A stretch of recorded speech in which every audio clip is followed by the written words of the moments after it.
kid, the disaster we worried about most was a nuclear war. That's why we had a barrel like this down in our basement, filled with cans of food and water. When the nuclear attack came, we were supposed to go downstairs, hunker down, and eat out of that barrel. Today, the greatest risk of global catastrophe doesn't look like this. Instead, it looks like this. If anything kills over 10 million people in the next few decades, it's most likely to be a highly infectious virus rather than a war. Not missiles, but microbes. Now, part of the reason for this is that we have invested a huge amount in nuclear deterrence. But we've actually invested very little in a system to stop an epidemic. We're not ready for the next epidemic. Let's look at Ebola. I'm sure all of you read about it in the newspaper. Lots of tough challenges. I followed it carefully through the case analysis tools we use to track polio eradication. And as you look at what went on, the problem wasn't that there was a system that didn't work well enough. The problem was that we didn't have a system at all. In fact, there are some pretty obvious key missing pieces. We didn't have a group of epidemiologists ready to go who would have gone, seen what the disease was, see how far it had spread. The case reports came in on paper. It was very delayed before they were put online, and they were extremely inaccurate.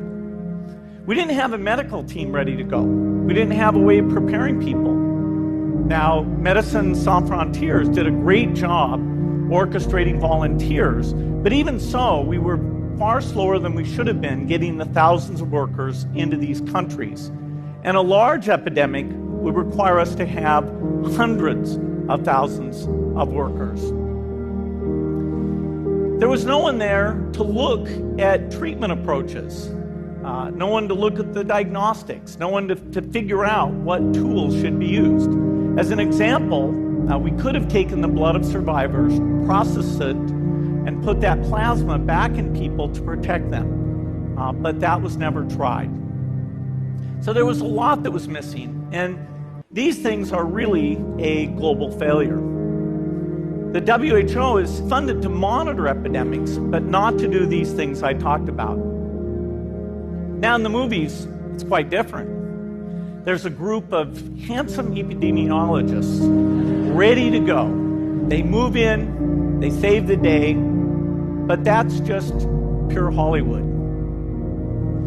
The failure to prepare could allow the next epidemic to be dramatically more devastating than Ebola.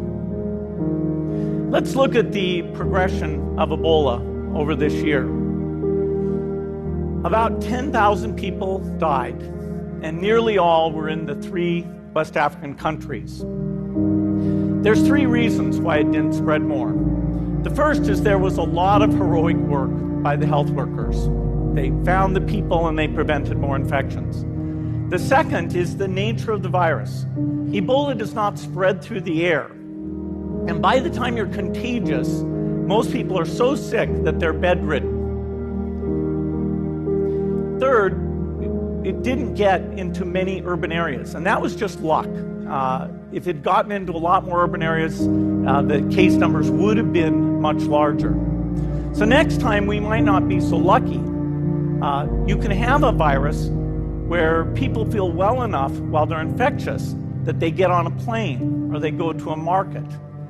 The source of the virus could be a natural epidemic like Ebola, or it could be bioterrorism. And so there are things that would literally make things 1,000 times worse. In fact, let's look at a model of a virus spread through the air like the Spanish flu back in 1918. So here's what would happen. It would spread throughout the world very, very quickly. And you can see there's over 30 million people die from that epidemic. So this is a serious problem. We should be concerned. But in fact, we can build a really good response system. We have the benefits of all the science and technology that we talk about here. We've got cell phones to get information from the public and get information out to them. We have satellite maps where we can see where people are and where they're moving. We have advances in biology that should dramatically change the turnaround time to look at a pathogen and be able to make drugs and vaccines that fit for that pathogen. So we can have tools, but those tools need to be put into an overall global health system, and we need preparedness. The best lessons, I think, on how to get prepared are, again, what we do for war. For soldiers, we have full-time waiting to go. We have reserves that can scale us up to large numbers. NATO has a mobile unit that can deploy very rapidly. NATO does a lot of war games to check, are people well-trained? Do they understand about fuel and logistics and the same radio frequencies? So they are absolutely ready to go. So those are the kinds of things we need to deal with an epidemic. What are the key pieces? First is we need strong health systems in poor countries. That's where mothers can give birth safely, kids can get all their vaccines, but also where we'll see the outbreak very early on. We need a medical reserve corps. Lots of people who've got the training and background who are ready to go with the expertise. And then we need to pair those medical people with the military, taking advantage of the military's ability to move fast, do logistics, and secure areas. We need to do simulations, germ games, not war games, so that we see where the holes are. The last time a germ game was done in the United States was back in 2001, and it didn't go so well. So far, the score is germs 1, people 0. Finally, we need lots of advanced R&D in areas of vaccines and diagnostics. There are some big breakthroughs, like adeno-associated virus, that could work very, very quickly.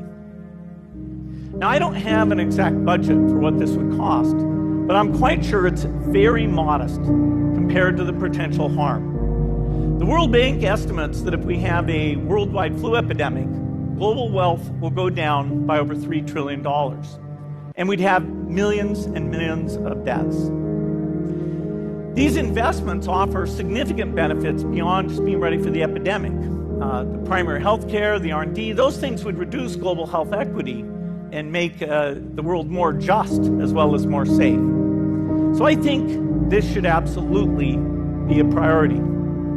There's no need to panic. We don't have to hoard cans of spaghetti or go down into the basement. But we need to get going because time is not on our side. In fact, if there's one positive thing that can come out of the Ebola epidemic, it's that it can serve as an early warning, a wake-up call to get ready. If we start now, we can be ready for the next epidemic. Thank you.